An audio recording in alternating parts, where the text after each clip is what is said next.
My name is Moshe Baran. I was born in 1920 in a small town in Poland. Now it's Belarus. The population was about 2,000 people, mostly Jewish, 90% Jewish. We were a family of six, my parents. I had a brother and twin sisters. The Jewish community was well organized in Poland. We enjoyed a cultural autonomy. We had our own schools, we had our own bank, we had our own institutions of self-help, widows, orphans, poor people, and we engaged in different activities, organizing in different movements, Zionist movements, right, left, and it was a very active community. And now we didn't have any electricity, we didn't have any running water, we didn't have any plumbing. It was just like a little village in those days, but not knowing any better, we were quite satisfied. I attended a Hebrew day school. When I graduated from the Hebrew day school, I attended a government public school. Where I graduated, I think, from the 9th or 10th grade, I'm not sure now. And I was, as I said, I was active in a Zionist group, and I was sent to a big town in Poland, Lodz, for a seminar to study about Israel, Jewish history, and also self-defense. This was in 1937. And I was also at the same time working. In 1938, I was registered to go illegally to Palestine. But by the time my turn came around, the war started. In 1939, the Germans invaded Poland, and by agreement with the Soviets invaded our part, the eastern part of Poland, in September 17, 1939. The moment they occupied our town and the rest of the area, our life has completely changed. Whatever freedoms we enjoyed under the Polish democratic government was taken away from us. It was right away introduced a one-party system, one newspaper, one radio in the town hall, and all you had to allow in your homes was a loudspeaker, when you could only hear what they want you to hear. Some of our neighbors began to disappear because somebody else reported to the authorities that they were bourgeois or they were not loyal to the government. They were sent to Siberia. Yeah, ironically enough, some of them who were sent to Siberia later survived because they were not where the Germans occupied.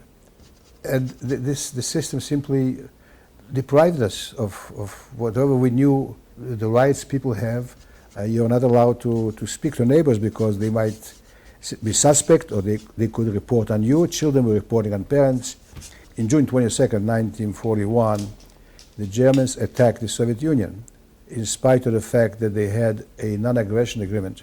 The Soviet army just rolled back in days. There was no resistance whatsoever. And within a few days, the Germans invaded our town, our little town. One of the first things they did is to issue a decree that Jews should wear a star front and back. You were not allowed to use the sidewalks. You were not allowed to leave the town. You were not allowed to go to work or to travel. They instituted an atmosphere of fear, and they also used psychology to break any attempt of resistance by forcing, for example, the leaders of our community, including our rabbi, to drag a cart with flour, sacks of flour from the local mill as if they were horses. I remember an instance when it was heavy rain pouring, and they issued again a call for the men of the town to assemble at the marketplace with our cobblestones.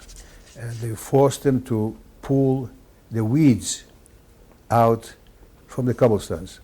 It's also a part of the system to degrade you, to demoralize you, to show you that you have no. By the way, you were outside of the law.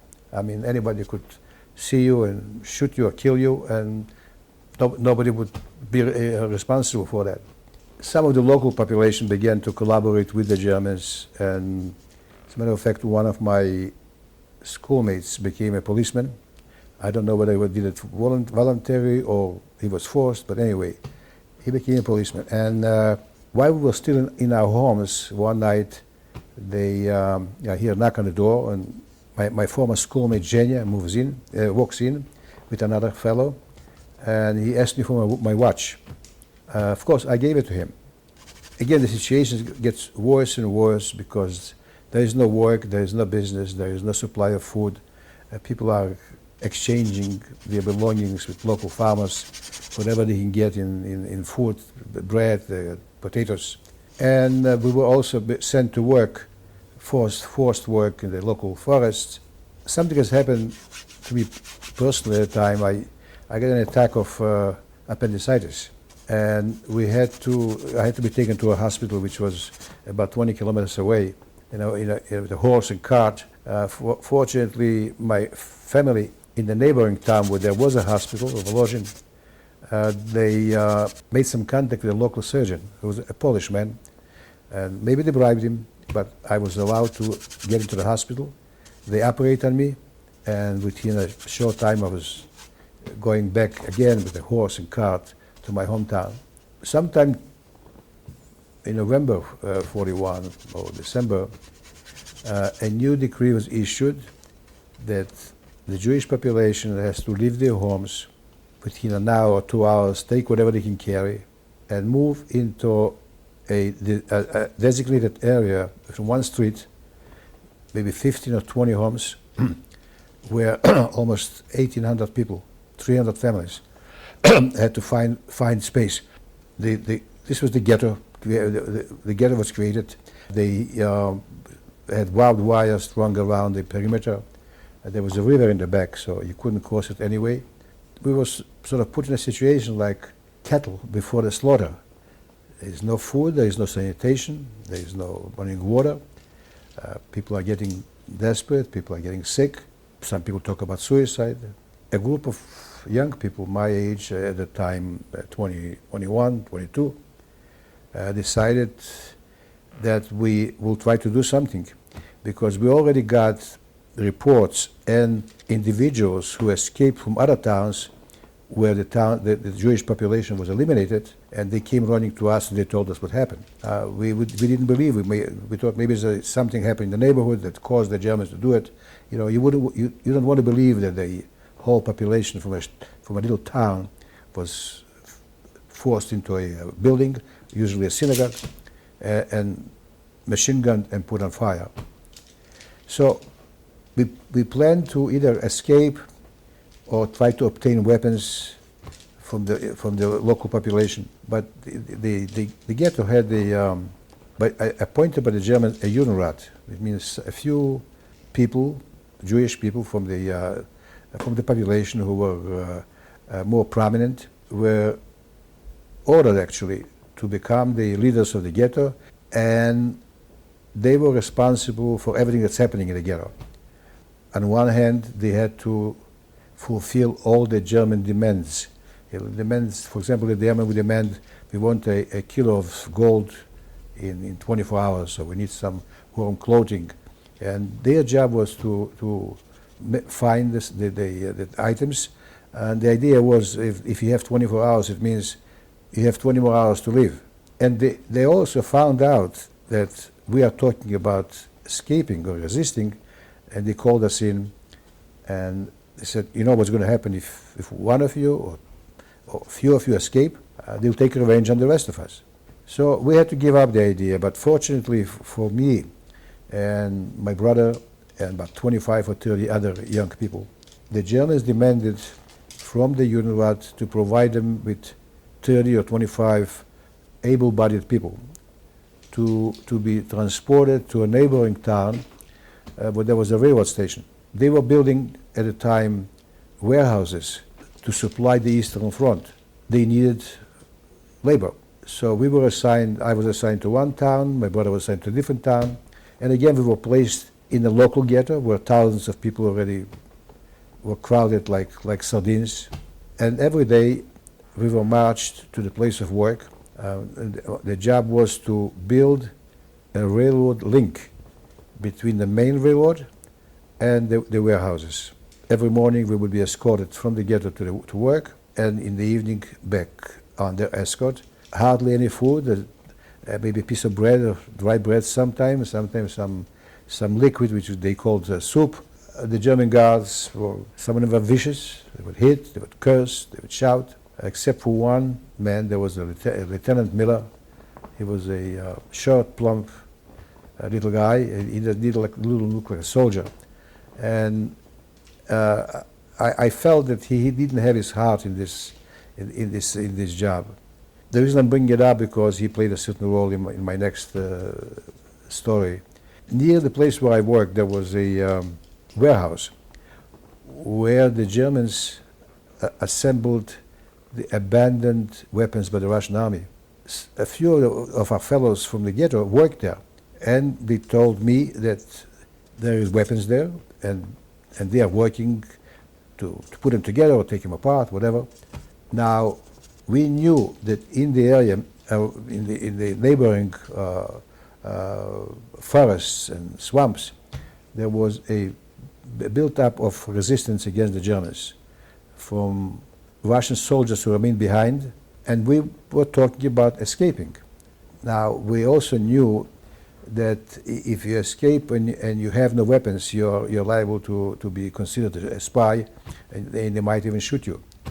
So we worked out a plan where the young men who worked in the building would smuggle out from the building parts of weapons, and there was a yard with a lot of junk, and they would hid it under the junk. On my way from work, when this German, Miller, that I mentioned, who was different than the others, was escorting us, I asked his permission to take something from the junk. I told him all kind of excuses for the heating purposes, whatever it is. And I had a sack carried on my back. Everybody had it, because in case you find something to eat or something to exchange, so you'll be ready. And I would take the parts of the weapons, push it into a sack, and bring it into the ghetto. And we made a hiding place there. And we stored it there for a while. We happened to come across, happened to meet a woman who knew the area very well because she had family there. And she told us that she knows that about 18 kilometers from our place, there were local Jews from villages who escaped and set up camp in the forest. And she also said that she knows there is a resistance movement being active in the area. So we worked out a plan where she would lead us to that place.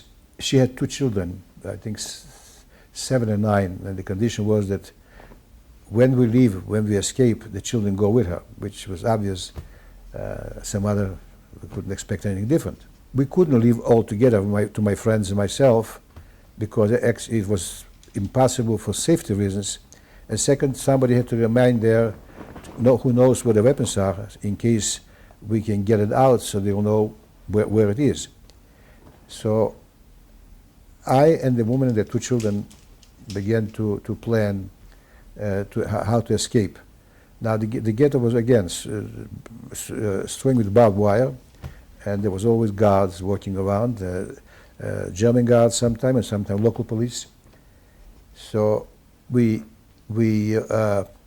watched the routine, and we also waited for a night when there was no moonlight, and there was a building where the fence was very near. The night before, we dug under the barbed wire to have enough room to be able to get out, and we covered it up. And the next night, myself and this woman and the two children sneaked out under the fence, And we started walking towards the area where our destination was, where the Jewish residents lived who escaped from the villages. We had to walk through villages, dogs were barking, and we could have been discovered, and if somebody would report it to the police or the Germans, we would be caught and, of course, we'd be killed. But somehow we made it. We made it to the area during the night. I remember vividly that morning I walked out at the edge of this forest, and I looked up and I saw the sky. Now, what is so unusual about the sky? But from the day the Germans came until that morning, we never looked up, because we were always in a state of panic, of being afraid. We were like hunted animals, always looking around, looking down, but the sky did not exist for us. And then I saw some birds flying, and I said to myself, I wish I was one of them. And I came with another problem. I was wearing the same underwear and clothing probably for about months, a year or so. They were full of lice. So the locals who had experience suggested to me that I should make a fire and take off the clothing and put it over the fire. The smoke will kill the lice, and you can put it on again. Then, for a while, this will do for you. So now, while this was happening, the ghetto where my family remained was destroyed in July 1942. Fortunately, my family was able to hide in a bunker. And my uncle had a big property there, and there are a lot of buildings, and they prepared a bunker, and they were hidden there for overnight. And the early morning, they left, and they came and joined me in the ghetto where I was staying that night. So I'm now with this Jewish group in the forest, and we would like to make contact with the local partisans. Again, it was our luck that one day 2 Russian officers walked through this area, and I approached them, and I spoke Russian, of course, and it turns out there were 2 Jewish officers. I'm not sure whether they were parachuted or they came to the front lines. Their job was to train the local resistors in sabotage and handling weapons and such. So when when they told me what they are doing here, I told them that I would like to join the partisan group, and we have weapons hidden in the ghetto. So they said, give us a few days. We just came here, and we'll find out what's going on here, and we'll let you know. And good enough, a few days later, they returned, and they said, the partisans will introduce you to a farmer who goes on business back and forth from this village, from the area, to the little town where the ghetto was. And you tell him what you want, where to go and what to do. And of course, I was very happy, and I met this man, and knowing that my family is still in the ghetto, I gave him a little note to my family, telling them to join him when he will be returning. It meant not to go on his cart, but just to walk behind him, as if they don't know each other. I don't know how he got in there, because the ghetto was surrounded, but apparently he had contacts. And the suspicion is that he was working both sides. He was working for the Germans and for the partisans, and this is why he was able to do what he did. So on the first trip, my sister and brother came out. On the next trip, he got the weapons out, and I was supposed to meet him at a certain farm when he will bring the weapons, and I will also meet the partisans whose group I'm supposed to join. And on the appointed day, when I came to that farm, the farmer tells me that the man who was here yesterday, the partisans were here yesterday, they took the weapons and they left. And he hinted to me, because I'm Jewish, he said they have they have more local people that are that they prefer to have in their ranks instead of you. I was very disappointed and hurt. So I had to wait again until I found those two officers, and I told them what happened, and somehow the local commander agreed to accept me, but my friends who remained in the ghetto, they will have to get new weapons and start all over again. Now this is so I was accepted in the partisans, and I joined them and began to take part in the activities, which was sabotage of the railroads. I didn't participate directly, but there were ambushes on the roads and the railroads, and attacking of the garrisons as a bigger group. This farmer went back again on a third time because my family was still there. He brought up my mother. My father and the others. My father decided to stay with my other sister because she was sick, and she was recovering from typhoid. So my mother came out on March 17, 1943. March 19, 1943, the ghetto was destroyed. The people were forced out of their wherever they lived, outside the town, in a building, a barn, forced in there, machine gunned, and put on fire. So my mother came out 2 days before the ghetto was destroyed. In fact, my mother was the only mother out of 300 families who survived, and my family was the only family of 4 out of 6 who survived, because those who did survive were either 1 or 2 people out of a family. So in this respect, we were very lucky. And when I came back and people asked me, what did you, what, I said, I don't have any words in my vocabulary to describe what I saw. Those who ran the camps had their families there, and at the evening, after a day's work, they would go home and sit and play music and have a good meal, and the following day they would go back to work. If you entered one of the barracks there was a bulletin board, and there was at 6 o'clock you get up, 7 o'clock breakfast, as if there was a normal day. And this this was for the inmates. By the way, it was very difficult for Jews to be accepted in the partisan groups. For whatever reason,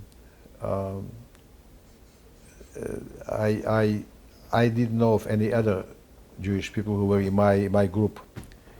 I didn't hide who I was, and somehow I managed to survive without any kind of complications there. I don't know what to attribute it to. I met some nice people there who were very sympathetic and understood the situation, but there were others who didn't show much compassion, but we were grateful to the Russian army for what they did, and actually they suffered a lot. The Russian people, I think, suffered about 20 million casualties because of Stalin's folly by making a pact with Hitler and bringing the German army closer to the Soviet Union. I skipped that when I talked about how my hometown was liquidated. I wasn't there, but people told me that the Germans forced the Jewish population out of the houses into a square between the 2 synagogues. There was a well, and they made a selection. The young people, able-bodied people on one side, and older people and women and children on the other side. And there were trucks lined up in the street. They forced the people who were unable to work on those trucks, drove them out of the town, and forced them into a barn, machine gunned them, and put them on fire. It's hard for me to envision how we were able to escape, how we smuggled the weapons, how I carried into the ghetto. I can't believe we did all those things. You know, people in difficult conditions develop a special kind of force of resistance, of overcoming difficulties, which in normal conditions you would never do.